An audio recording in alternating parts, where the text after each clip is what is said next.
This is Let's Talk About Magnum PI, the podcast from fans for fans of Magnum PI. Here we are on the new episode. Hello, guys.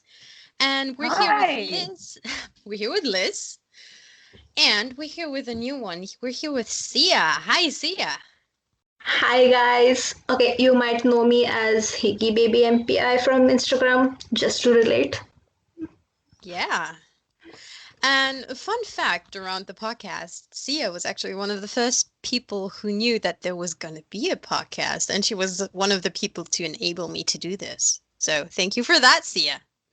You're most welcome, and you guys have come really far with it. Thank you. Yeah.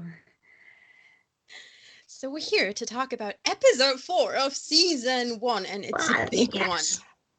It's a really big one. Yeah, where do we start? Let's start at the beginning. How amazing was this opening? I know, right? I think that was the one thing that caught on with me, because first 3 episodes they always started with Magnum telling about his past, introducing his people, and then we come into his 4th episode of the season, and suddenly he's hanging by the elevator. Which you have we no don't know idea. at first. Yes, and we have no idea what's going on. There is some guy in a tactical suit. We can't see his face. He's just hanging by. He's going to steal something, some robbery in place. And suddenly we find out it's Magnum. Yeah. It was very present day Magnum. It was very different from the first 3 episodes, how he used to give a brief about his past and then come to his people, then the episode would start, and this one just directly jumped into it. I mean, Yeah, the first all episode, the first one jumped into it really well too, but it's very James Bond, isn't it? Yeah. Definitely. Also, they introduced his second job, which we had just heard about for a while, but then we actually got to know what he does as a security consultant, breaking into people's houses, apparently. Yeah, he did. He by that time, chronologically, he did that twice. He broke into Robin's nest, which we don't technically know yet, but since Yeah. we're rewatching it, we know that. He's breaking into this place. He really is good at breaking into stuff. I guess True. that's the job description for security consultant. Break into people's houses. And tell them how you did it. Exactly. And can we also just say how he looks in the tux when he finally takes off the ski mask and we find out that it is Magnum and we see It was him? hot. So hot. I was like, he can wear a tux any day now. Every episode. Yes, please. Yeah, I mean, they should make him wear. There was that one instance, but they didn't really come that close. I'm talking about season 2, near the end. It was a suit, wasn't a tux. I personally the, don't know the difference. A tux is more formal, with a little bit of a bow tie, and it's got, I think, a little bit of a longer jacket, whereas a suit can be with just a regular tie and more of a blouse type shirt, I want to say. Yeah, I mean, it could be a little informal, but when it comes to tux, it's more formal attire. And you'd think that since they're working for Robin for the first 2 seasons, they might have to attend such formal events more on behalf of Robin, but which kinda did not happen. There was one lone instance where they attended on his behalf, and then boom, everything's gone. If there's some banging in the background here, my little guy in the background is currently doing weird stuff, so don't mind if there's banging. I'm sorry. It's fine. That's the thing about doing podcasts as fans. You never know what's going to happen. Yeah, the hedgehog might wake up in the middle of the day and do weird stuff. So if I call for a Tommy to stop, that I don't mean Thomas Magnum, I mean my hedgehog. Okay, let's go to the lady in red. I love that they focused a lot on a certain lady in red, and you don't know who she is yet, but you know she's important. And then there's the big reveal. Exactly, right? I mean, this episode was different because of that fact as well. The way they introduced these two people, we already know who Higgins was, we already knew who Magnum was, but still, the way they introduced them in this episode, like the way he took off his tactical gear and magically appeared in the tux, then her entry, the way they panned the camera from her feet, then her back, then suddenly her face. It was like they're introducing new people altogether.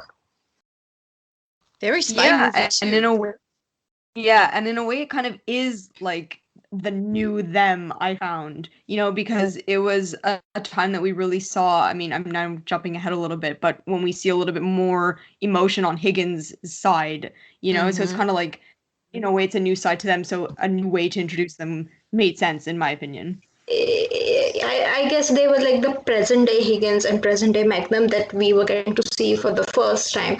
Because for the first three episodes, they were focusing more about their past and how they are living with it. And now in episode 4, they were like the present day versions, how they are interacting with people from outside their group and how we are going to see them henceforth. I guess it was that kind of a pivot point for it. Yeah, and there's also this change in introduction also highlights the fact that this episode really changes something about their dynamic and about their relationship. There's like you can pinpoint this episode as something as the episode where something really changes, and this change of pace in the beginning is really a highlighting of okay, something's happening in this episode. Absolutely. Yeah. I guess Okay. we can.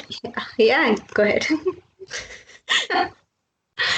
Okay, so we have Jack Candler, our British, I don't know if he's a millionaire. I'm just gonna go with self-made millionaire right now. If he's not, I'm sorry.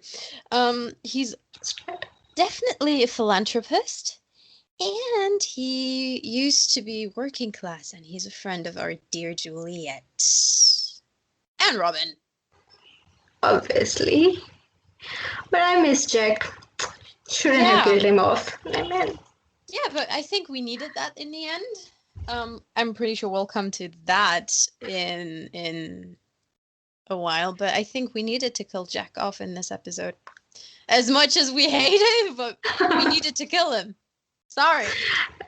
it was the need of the moment. But yeah, I mean, Jack was a good introduction, I guess, in the episode because we got to see Higgins interacting with a person which was not a part of her Ohana, but somebody who connected her to her home, connected her to England, and the way she interacted with him.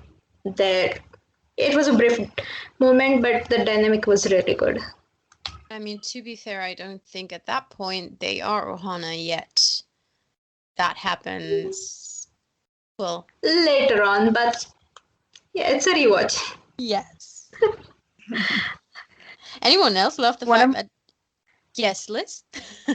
I was gonna say one of my favorite parts of that interaction was the Shandy moment. Oh, yeah. Where they were Yes. going at each other, and she was like, "Oh, it's a lower class drink, not that she would know." So are we to take that she was sort of like more well off in England? That's what I got from that interaction, like that she was maybe a little bit more upper class, not upper class, but not lower class like he said he was.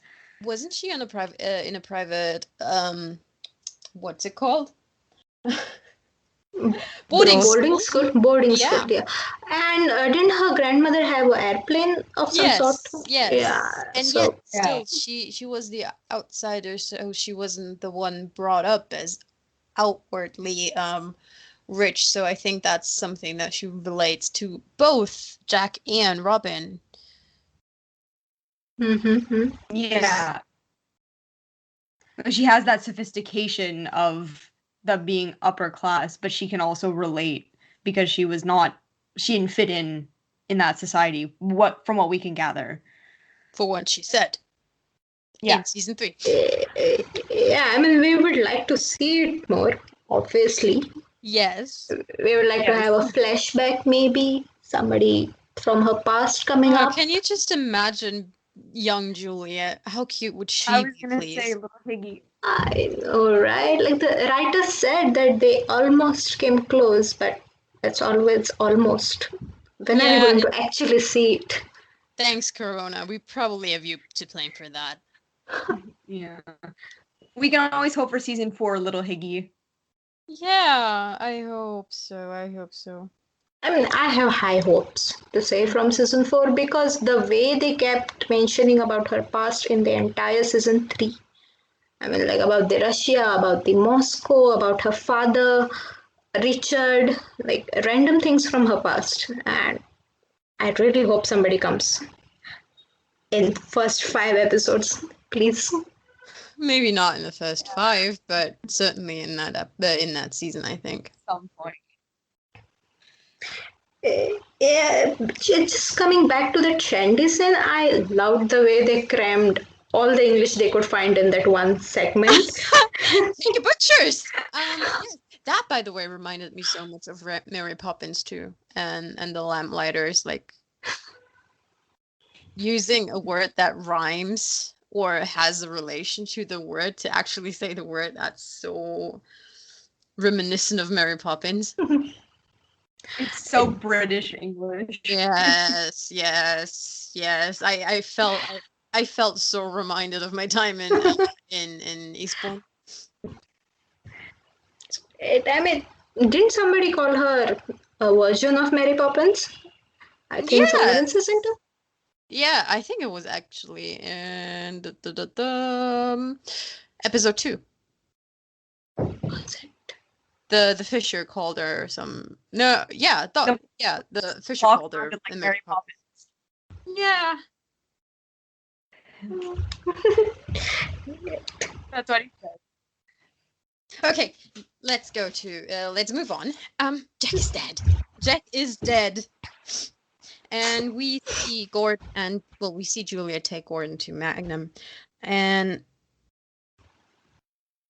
I love how very, very clear it is on her face that something is very wrong. It's this depth of emotion and the clearness of emotion that we have not seen in that way ever before. Of course, it's episode 4, but in I don't think in any episode after that either. And you can just tell she's numb. Yeah, I mean, Purdy has her way around it. She could do it very well. And you could just read her face and know that something's wrong. Like, even Magnum got to know that. The moment he was out of water, he was like, what's wrong? Awkward pause. Awkward pause because I expected Liz to say something, and now she's like, Said he could read her. "Oh, okay." Yeah, he really he read her well, and I really this episode. Let's just talk about Perdita's performance. This episode, in her performance, is so good. Like even the micro expressions are on point. Exactly. They really I didn't understand you just now, Liz. I said they really are, and it's just like it's again such a testament to her acting. It's just so good. And like we've said in past episodes, I can't see anybody else playing Higgins in the remake. She's just, to me, she's perfect, and it really, really comes through in this episode. Yeah. I mean, she is Higgins in a lot of ways. Like, maybe it's the way they have written her. Maybe they have written the new Higgins based on Perdita, because we know writers do that. They take inspiration from their actors, but she has really brought her to life, I guess. Yeah, she did. I personally, I love the fact that there's such a clear difference between when Higgins is this closed off and clearly grieving and when Higgins is more open towards Magnum throughout the episode. Because grieving Higgins has a way of just staring ahead. She stares at someone even when she talks to them. She doesn't look around like she naturally does. look at other people or Mhm. takes a little glance at the floor. She doesn't do that at all. She doesn't even turn at one point. And you see in the progression of the episode, at one point it changes, and it usually changes in relation to Magnum. So she turns to him, she looks around, she behaves more naturally. So we can really physically see the difference that Perdita portrays so lovely. We can physically oh, that was loud. We can physically see the difference between when she's caught in her grief and when she's, open towards Magnum. True, true. Like when she's talking to other people who she doesn't know if or who don't know her, her demeanor is different. Like she is talking through them. She's not really talking to them. But when she's talking to Magnum, she is a different person. She is self-conscious at times that he can read her. Yeah, That must be going, yeah, that must be going back, going in her head that even if I try to hide, he will be able to read me. So there is no point in me talking through him. So I have to talk to him. I feel like I feel a little bit different about that actually. I feel like there's a clear point where she's kind of, accepting the fact that he's trying to be there for her, and where she just, allows herself to snap out of it instead of, just being like, oh, he can read me. Like, obviously he can read her, but why would she care? Exactly. And the scene in the study where he was talking about Jack and he was like, I'm there if you want to talk to me. I know how it feels. And that was a really good scene. Yeah. And I think just that yeah, go ahead. they Go both ahead. they both at some point in this episode like really, I find, stick up for the other one.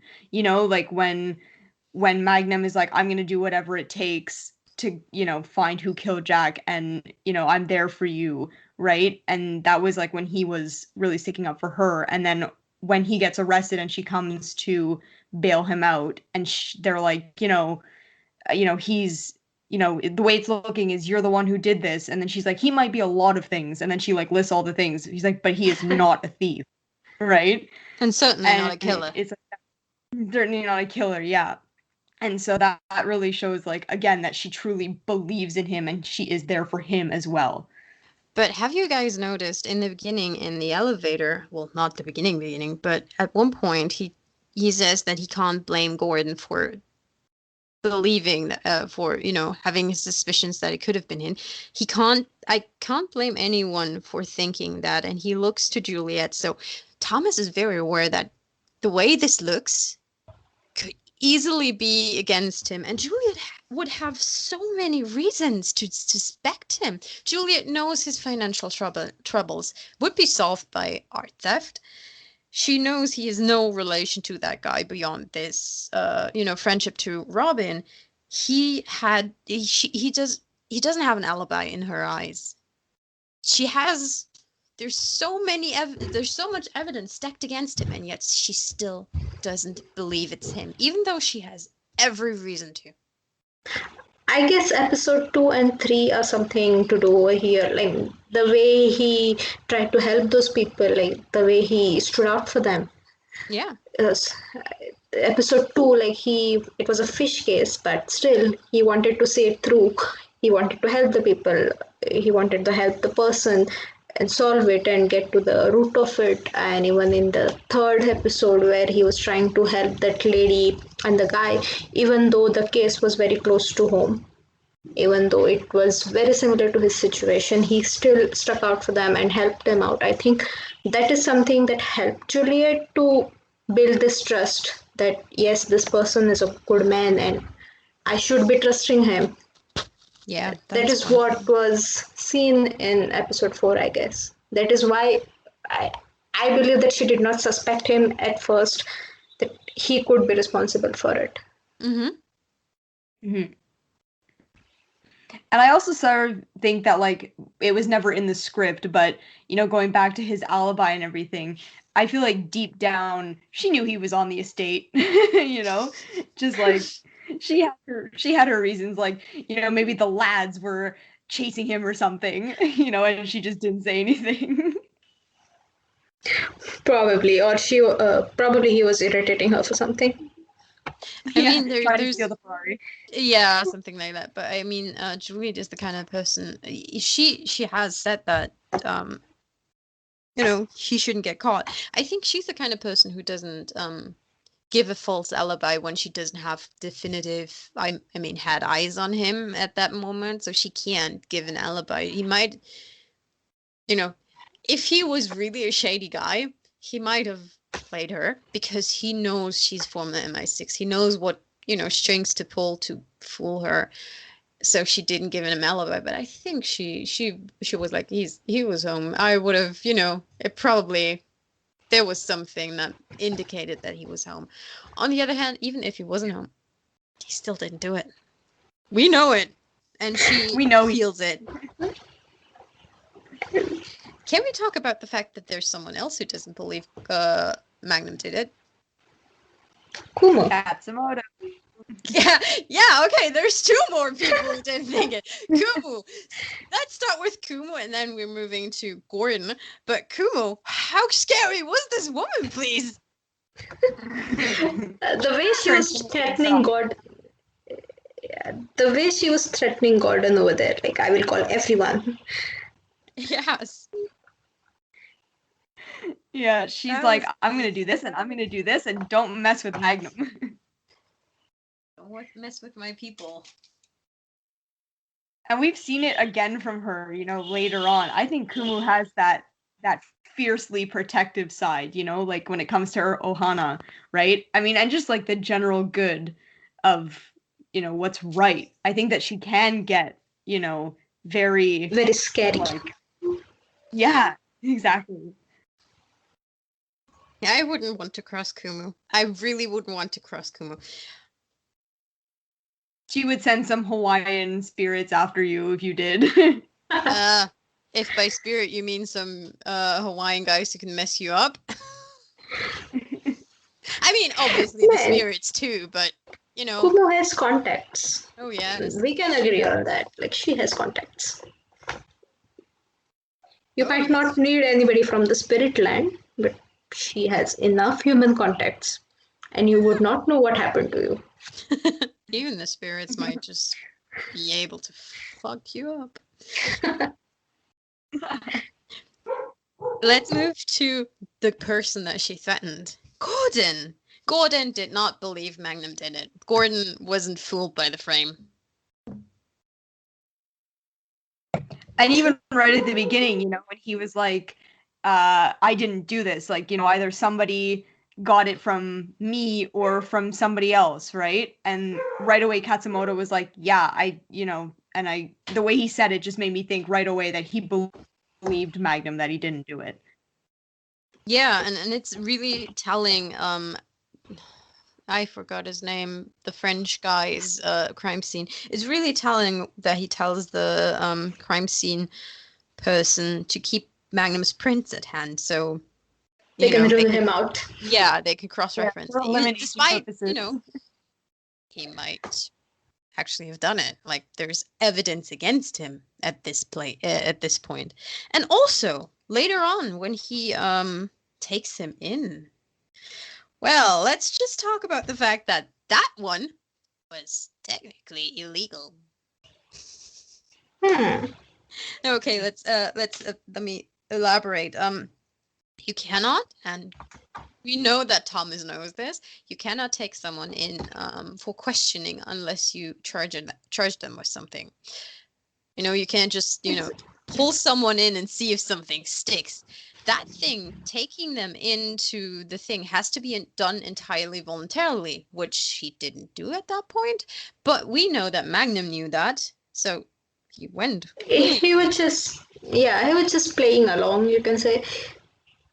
Yeah, he totally was. He totally was. Like, yeah. I can see that trying to put him in the car and doing this is a great intimidation tactic to force a confession. That just doesn't work on someone who actually knows his rights.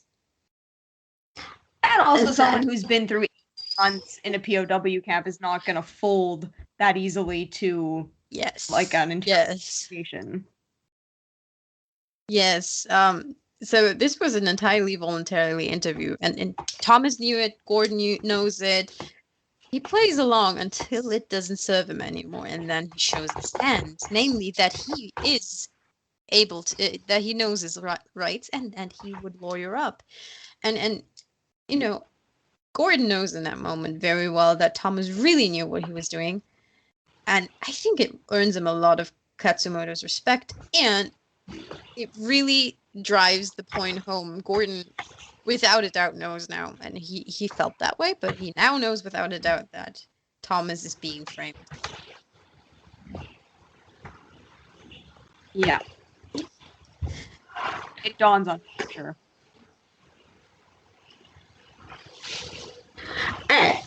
Should I just say that maybe that interrogation scene was where they came up with Gordy's collar tune? What you gonna do? Wasn't that the question? Wasn't that the last thing Magnum asked him? I'm going to walk out. What are you gonna do about it? Yeah, might be. Oh, we also hear Rick's ringtone for the first time. And let's Girls just say it's just as glorious as its Spice Girl moment. Mm-hmm. Girls. I think it's also. fun.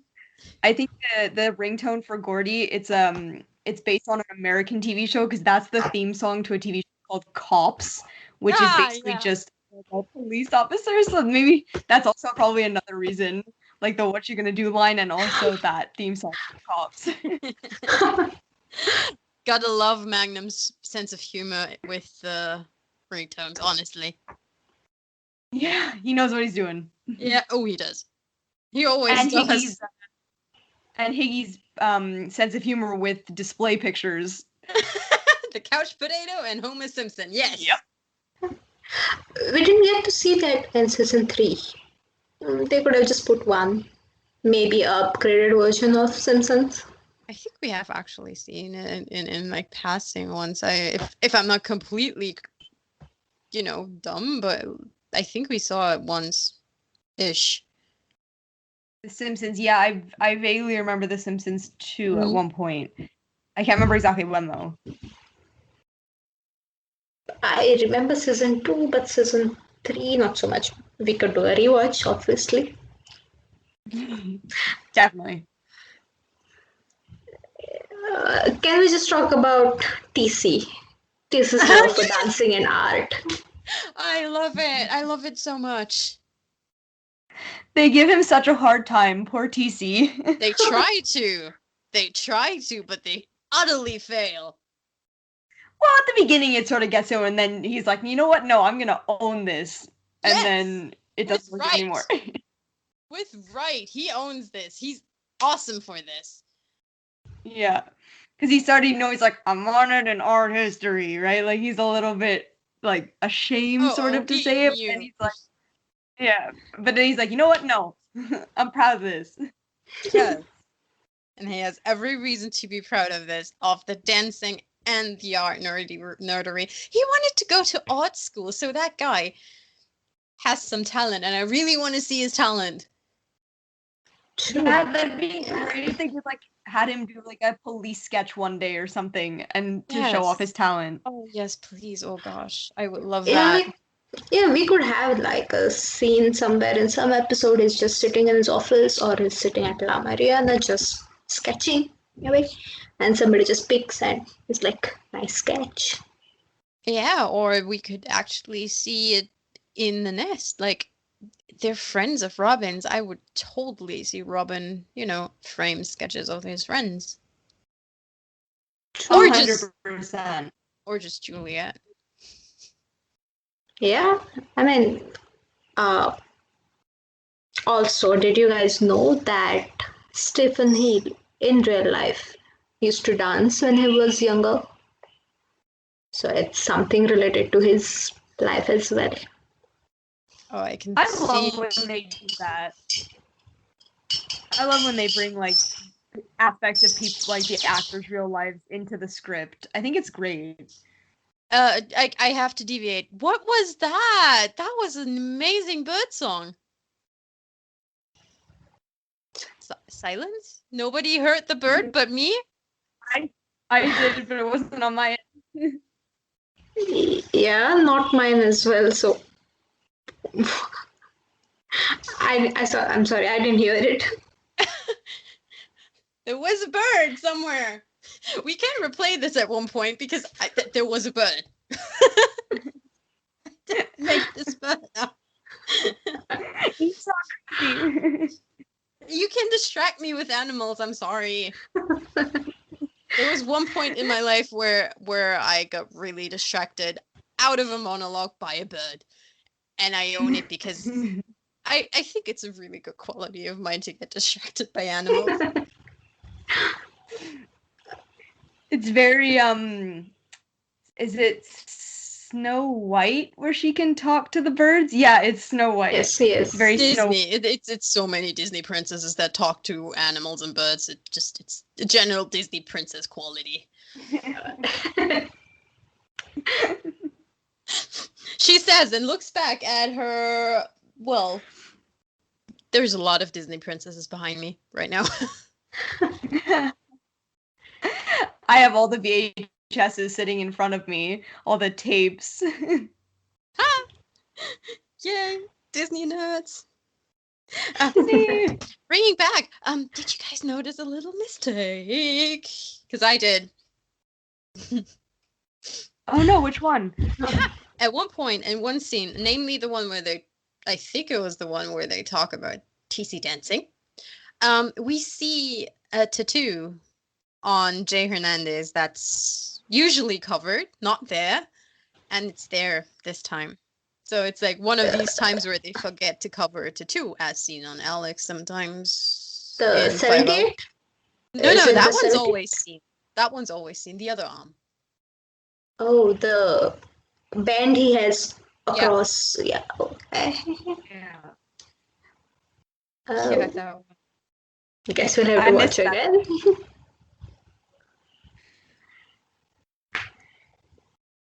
They usually cover that one, I guess. I mean, they leave the 78 open sometimes. I mean, it's a known fact now. But the other one is mostly hidden. Yeah, it's usually hidden. I think the 78 can now be agreed on that Magnum canonically has that tattoo. And, well, Yeah. they did play with that little fact in the beginning of season 2 that he has a tattoo. And someone else Yeah. does have a tattoo that we haven't seen. Mm-hmm. I would love that conversation to be brought back up again. Just side note. Yes. And we all know when we want it to be brought up. Someday. Someday is very diplomatic of you. Yes, someday. In the future. So many situations going through my head for that someday. Mm-hmm.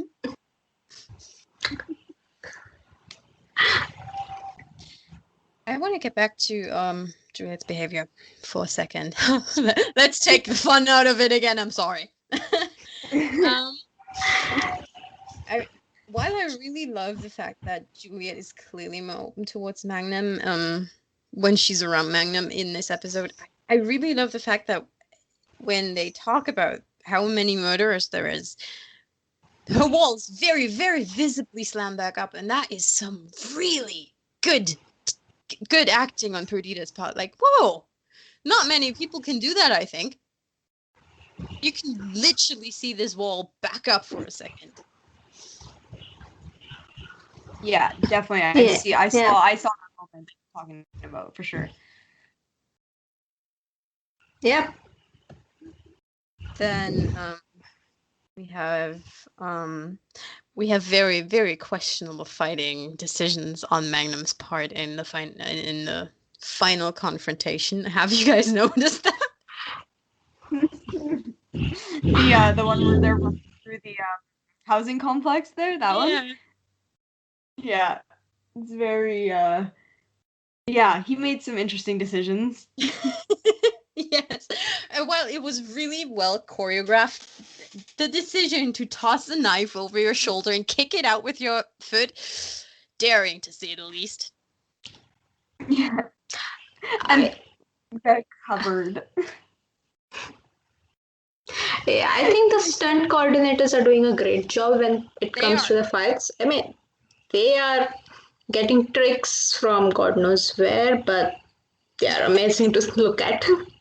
Yeah, and you're not meant to question the the physics Physics behind behind it, but I can't help it because in a fight, how realistic is it for you to actually try and consider how heavy the blade is compared to the hilt of the sword? Not the sword. We haven't seen him fight with a sword yet, but I really want him to fight with a sword at one point. Thank you. But like tossing that blade behind your back and kicking it with your foot when there is a chance that gravity will actually, turn that blade to go right through your foot because you're being yeah. a dumbass. Daring, very daring. I think we're supposed to believe that Magnum is so experienced in this fighting techniques that he knows exactly how the blade will turn at what angle if he throws it. Yeah, I mean, that movement, that sequence of movements alone, that takes a lot of, talent to be able to perform it. Just, it's very daring. And in Yeah. what world, in what world is tossing someone from a balcony a good idea? Oh, never a good idea. If Exactly. you want to Like answer. Gordon was there, so it was the guy's luck, it was Magnum's luck. Otherwise, he would have been in for an actual murder. No, no, no, no, no, no, no. He wouldn't have been in for a murder. He was actually defending himself at that point, so it wouldn't In be self murder. defense. That guy was going at him with a gun and with a knife. I'm pretty sure that classifies as self-defense. And he has a witness in the cupboard. Yeah. True. And going back to the knife stunt, I think that we can also, like, as knowing the fact that Magnum probably is also very, knowledgeable about fighting techniques. Also, I think he's in those situations willing to try just about anything to save himself. Like we saw in the pilot when he does that very last scene where he spins the Ferrari around and tries to shoot out the car behind him, right? And it's like a stunt from Robin's book, right? Like he doesn't know that that's going to work, but he's willing to try it. And I think that that's, again, part of his thought process when he kicks the knife. Okay, good thing you brought that up. I think he has faith in his friends or the people he calls friends, because in the first case he literally jumped at the helicopter which he did not know was going to be there at that very moment, and in the second case he pushed that guy out, and fortunately Gordon was there, his car was there, and the fall was broken. Okay, but in that moment, he couldn't have had faith in Gordon to be there because he didn't know Gordon would be on his way. So, like, that's really just good luck. On the other hand, that guy really easily survived that fall. We saw him move and everything, so he probably would have kind of, if he was lucky, survived the fall. Plus, we kind of don't know if Magnum actually pushed him.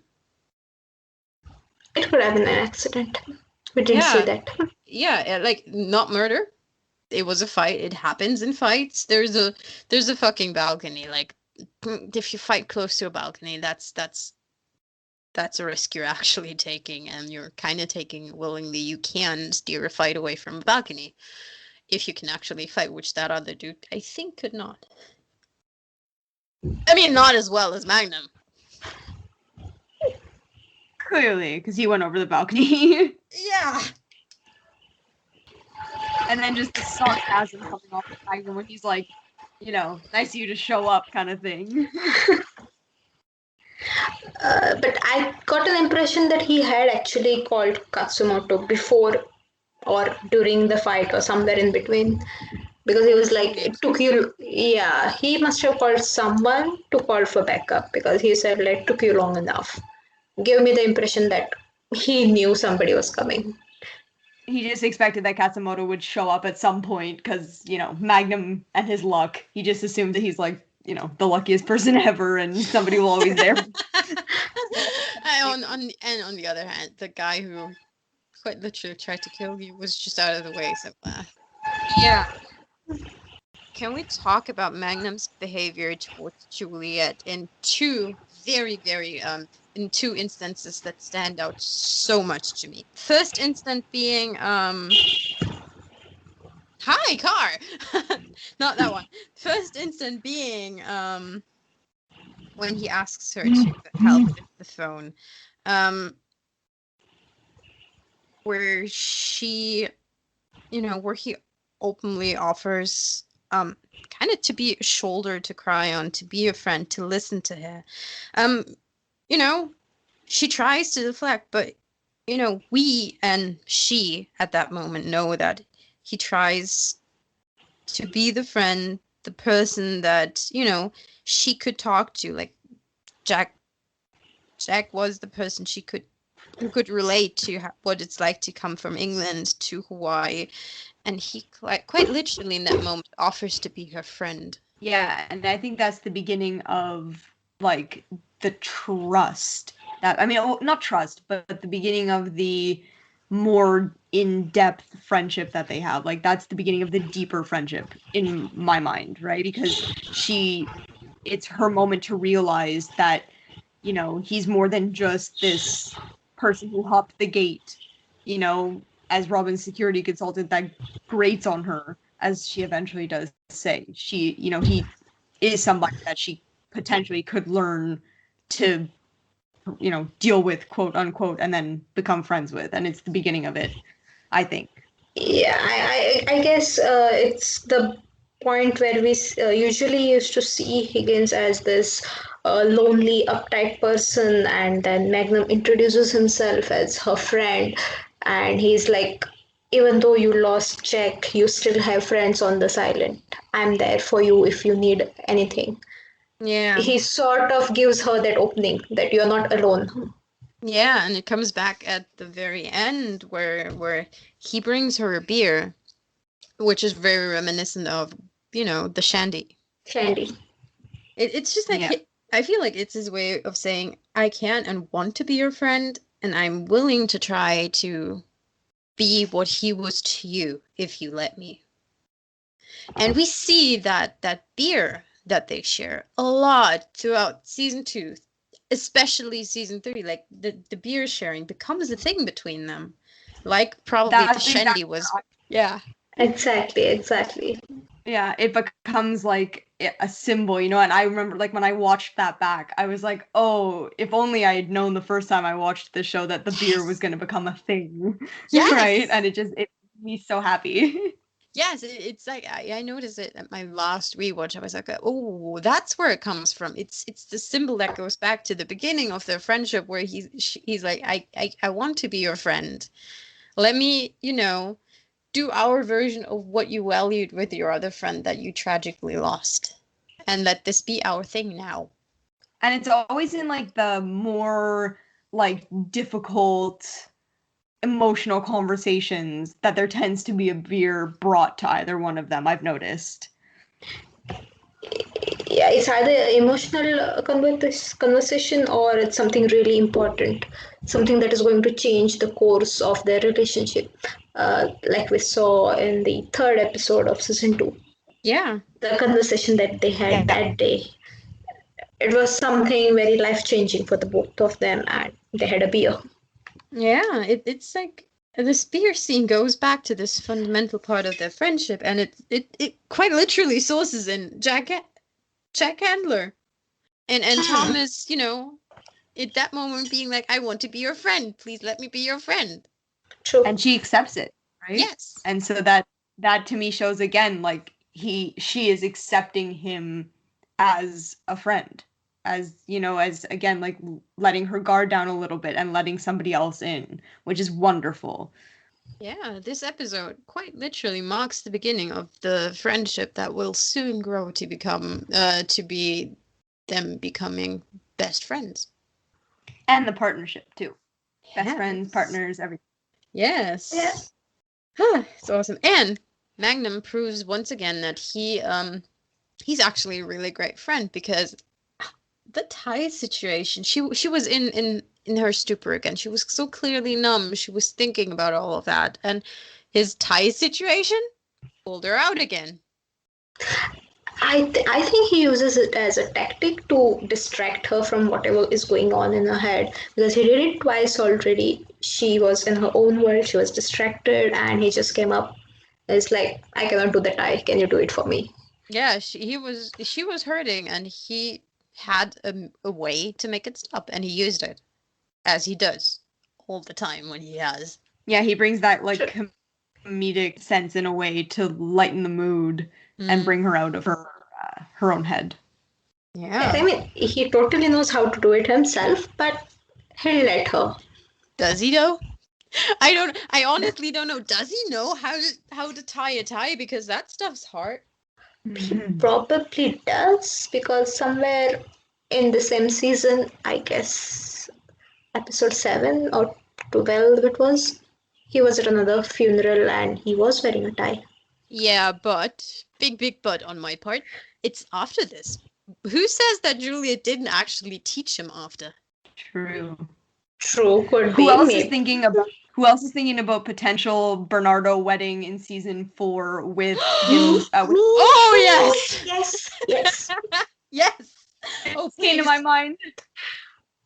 My God, that has to happen. Okay, like, we need that scene, because but it is a win-win situation. We get a potential tie situation, and hopefully we get them off island. would we get a tie situation, or would he wear his dress whites? He's the best man. What's the attire for best man? How are they doing the wedding? Depends on that. That's the question that I honestly can't answer, because while I am, related to some people who were in the Marines, German Marines, I've seen both things, and I don't know how you handle it in America, but I've seen both things. I've seen the best man wearing his dress blues, and I've seen him not wearing it, despite them having the same rank and actually being the same person. So I don't know. Either way, it's going to be very interesting if we get this episode. Yeah. I have so many ideas for that potential episode. Let's just hope the writers share the ideas. Come on. I'm just going to drop one. I'm pretty sure Higgins is going to end up being the bridesmaid. One of the bridesmaids. Why? I don't know. Anna, who is supposed to get married to Bernardo, maybe she would just like the girl too much, or maybe her old bridesmaid won't make it to the wedding. There is some difficulty. So Higgins has to step up. Okay, I see what you're doing there. You want them to be forced to dance. Okay. Yeah. Yes. I can see that happen. I can see that happen. But then again, I was thinking that, like, even, whether or not, she becomes a bridesmaid or whatever the situation is, just at one point, at the party after the ceremony, they're just talking, and Magnum goes, just as friends, do you want to dance? And then they could be dancing, and then he could be like, are you always so uptight when you dance or whatever? And they could just have like a little banter moment about how she can't relax doing it. Yeah. Exactly.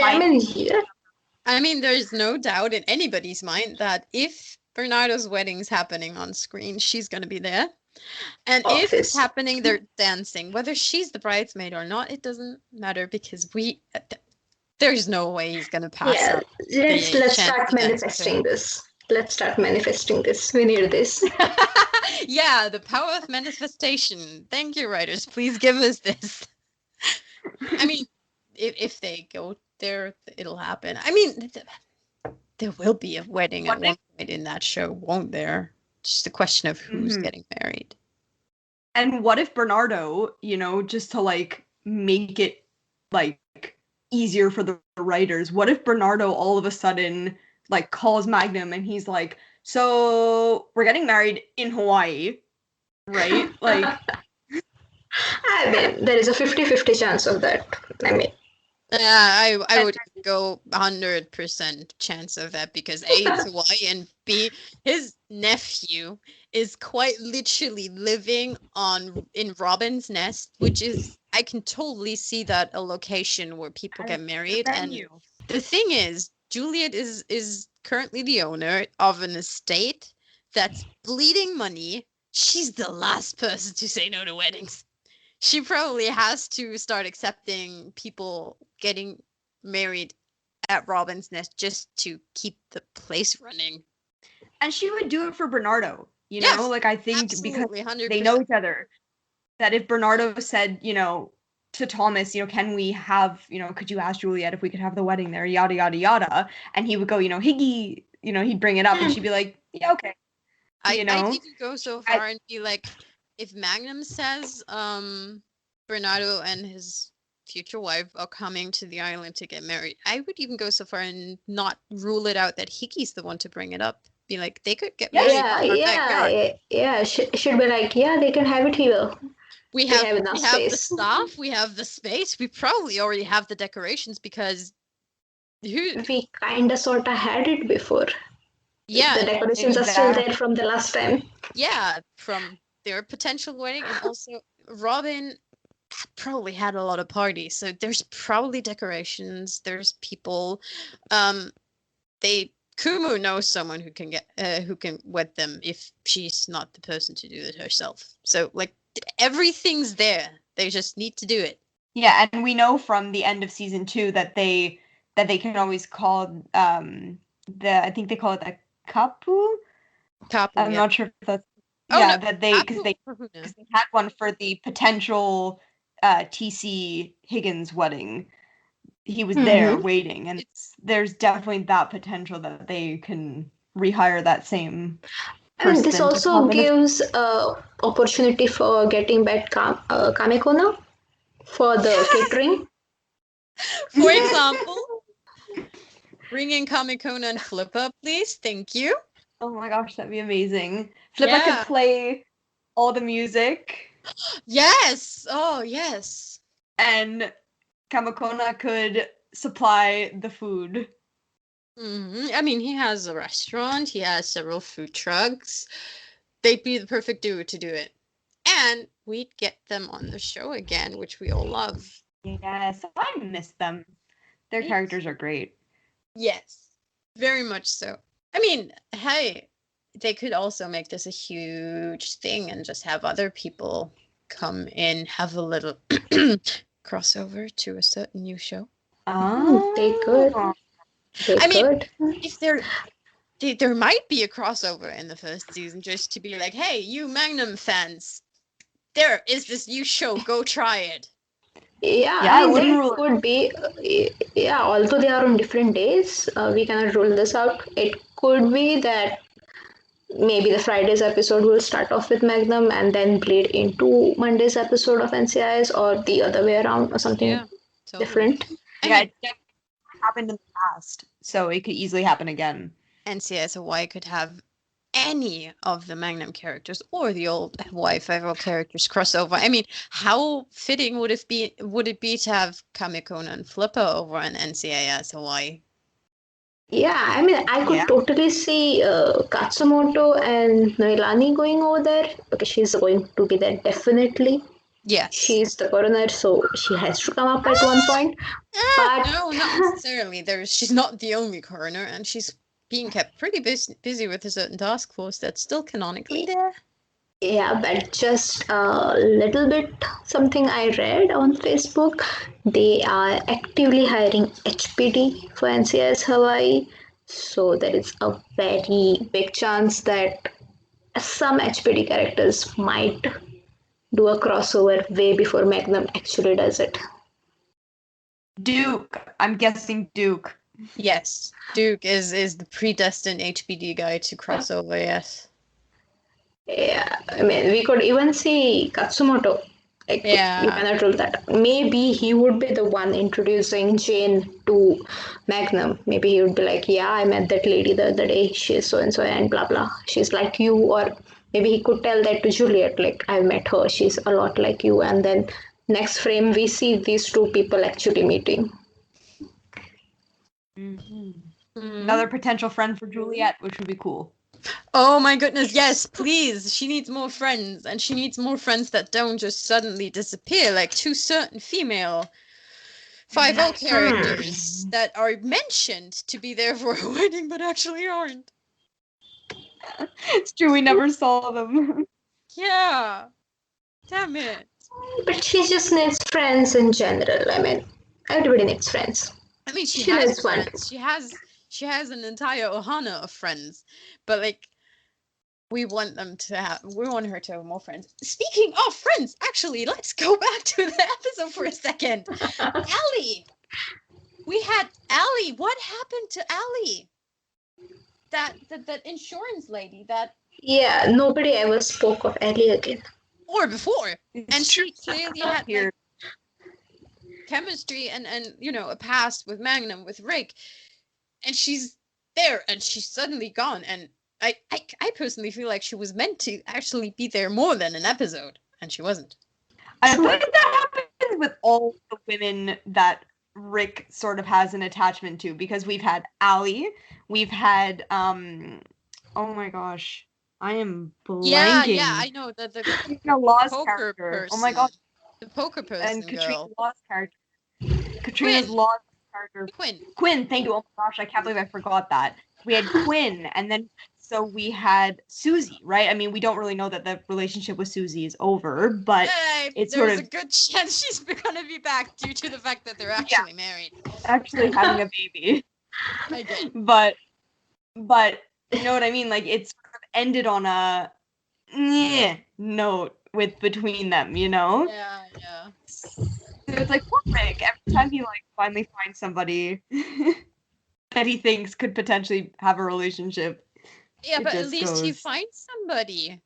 We have the only potential relationship we've seen with TC was his ex.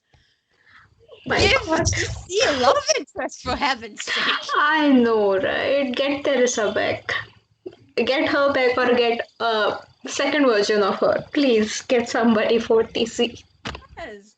Give that guy some love. He's like the biggest loving Teddy bear. teddy bear, and he's not getting any love except for, almost marrying Juliet and getting to be the one who actually openly professes his love for his friends. But give that guy something. He was so excited for that lady, the insurance lady, Pam. Oh, yeah. He needs somebody. He does. I just had a thought. I mean, we're in the 21st century, and what if way in the future it actually ends up with Rick and TC? I'm here for that too.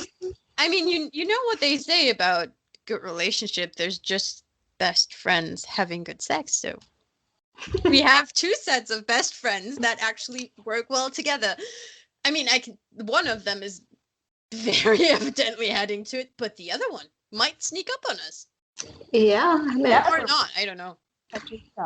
It's a definitely potential. Like, I wouldn't rule it out at all. Yeah, or Rick.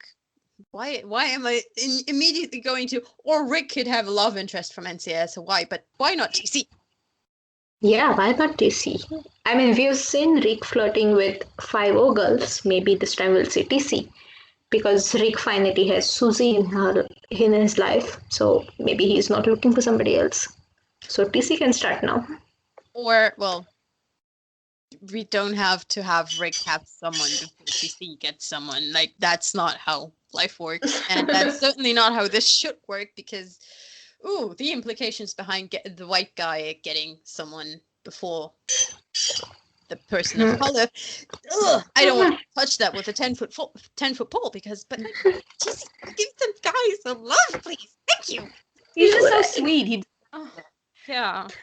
I mean, that one episode that was so beautiful when she came back, but there was the husband. So if he wasn't there, what would have been the future? Would he have asked her to stay, or he would have just let her go? Wasn't it TC in that episode who quite literally told her to go to the husband? Yes. It was. Oh, that guy's even too good for his own good. True. Yeah, he was You have to do the right thing. You can't be with me. He's just a teddy bear, like we were saying. Mm-hmm. I mean, I can totally see his hugs being awesome. Just saying. Hmm. And Higgins gets to have them, so this girl is in very good hands in terms of the touching and hugs, and her boys got her. Yep. Yeah, for sure. The boys look out for each other and all their Ohana. Mm-hmm. Oh yes. Yeah, I think that's what we saw in 104. Just coming back to the episode. I mean, they were not willing to help Magnum because he was just asking for another favor. Yes. But when he said it was for Juliet, it was for Robin, they were immediately like, yeah, repeat whatever you were saying. You were not listening before. Tell us again. We'll do it. Did any of you get the impression that they actually kind of rehearsed and went before Magnum called them in, being like, "Okay, we gotta draw the line because he's doing this too much," and it felt like they, rehearsed this and didn't even listen to him initially, and were like, "This is where we draw the line," and then it's like, "Oh shit, it's for Robin and Julie." Okay, never mind. We never said anything. We know the guy. Yeah. They probably did that. I mean, they do it every time they see Magnum's name on their phone. They're like, okay, this guy again, he's asking for something. And then they answer the call and they're like, what is it? And they realize that it's something important. And they're like, yeah, we'll be there for help. It's not always something important. Let's be real here. But Yeah. how many times have they answered the phone and they've gone like, how much do you want to bet he needs something? And I'm thinking specifically when they ask him to go pick up the Range Rover in season 3 in episode 2 when they're going to the airfield and they're like, how much do you want to bet? He's calling during business hours. What does he need? And then as soon as he's like, they're like, we're coming right now. Yeah. And also the Halloween episode in season 2, they were like, okay, this guy again. Obviously, he needs a favor because the way he started, he was like, yeah, how are you guys? I'm just calling to check up on my boys. And then I need a favor. Yeah, and it's actually, was it actually And then Juliet? yeah, that's it. The same things we were saying before. When it's for somebody else, they're like, it's fine. She's like, hi guys, the favor's for me. And they're like, anything for you, Higgy. Yeah, because she doesn't overdo it, and unlike someone else, she actually reimburses them for the gas, Yeah. Yeah. as highlighted by Shammy. Shammy. I want to know how much that tab is. I want to know if someone actually keeps track of it. Well, we know that they do because when I think it's in the 7th episode of season 3 when they go to meet the client and they're looking at the expenses and Juliet starts looking at all the quarterly expenses and she's like, "What's this?" And I think it's like TM or MT and she's like, "What's MT?" And they're like, Magnum's tab. "Yeah, True, I Magnum's forgot tab." that. So they do keep track of it. Yeah, I forgot They about do that keep one. track. And he It was obviously owes a lot. something $300. It was, I think, 347.57, something like that. For a quarterly I tab, wanna that's know. not a lot. I want to know how much he owes. That's it. Yeah. Someone should ask the writers. Would they reply? We could ask. I mean, asking is not the question. Would they reply with the figures that this person he owes so and so amount, that person he owes so and so amount? And not necessarily that person, but like a general something in the 1,000, something in the 10,000, somewhere around there. I mean, we at one because point we knew how never- much she owed Higgy. Oh, we know. Well, we don't really know, or do we? At one point we did, because he had to pay her back, and it was mentioned Yeah. it was for the Ferrari repair stuff. Yeah, because we knew how much the repairs were. And also when the Ferrari gets impounded and they have to pay the interest. And he's like, we made $500 and we're left with this and yada, yada, yada. So we can sort of, do the math on that and how much the impound was on the Ferrari. He really needs to start parking this car better, because honest to God, it's one thing to park your everyday street car at the boring car somewhere, but this thing's just screaming, "Hello, I've been parked wrong." It's a red Ferrari, for heaven's sake. And they say it so many times that it is not a discreet car. Oh, and he still does it. Such as Magnum. Yeah. Still a child at heart, which we love. But I'm really Uncultured. hoping to see like a grown-up Magnum, maybe just for one episode of season 4. where he's taking on all of Higgins' responsibilities, running the estate, even though Kumo is there. But he's helping her out. He's being the... I don't think he's going to take all of the responsibility because there's no reason for him to take all of them, but a lot of them, yes. A lot of them. And didn't she leave the nest mainly in Kumu's hands? There's no doubt in my mind, and probably anybody else's mind, that he's going to help out majorly as much as he can. But he has his own business to run. We can't forget this. He has his own business to run by himself now. Yeah, I mean, I'm just looking for him to trying to juggle things like running his business, of being a PI, of being the security consultant, if he is still that, and also helping out Kumu along the way in whatever way he can, maybe even managing the lads at times. I don't want to be the party pooper in this, but I gotta be the party pooper in this. I don't see him. Well, even if he does it, if he tries it, it's going to be a try, because I don't see him as the numbers guy. So the managing of the numbers at the estate, that's definitely going to stay Kumu. And Definitely, I do think there's going to be some fault in his own books at one point. So Higgins definitely has to swoop back in there, because I can't see him being a good bookkeeper. But like, guy's gonna mow the lawn when the gardener's not there or something. Like, that's just the little things to take off of Kumu's mind that he's gonna do. But like the planning of there's gonna be a wedding, can't see him doing that. Higgy became his partner. So the very first thing that she did was make fun of him for his books, right? For his accounting books. Right?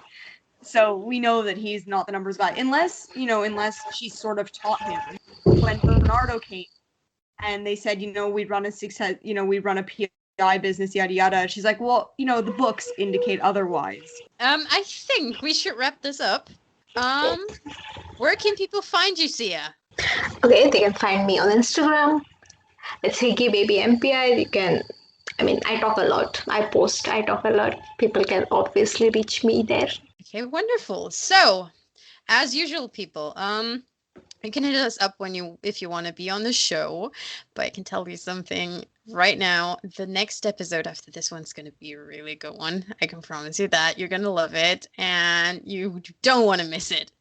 Right, Liz? Right. It's something's coming, and we're very excited. So, see you next time. Bye-bye, guys.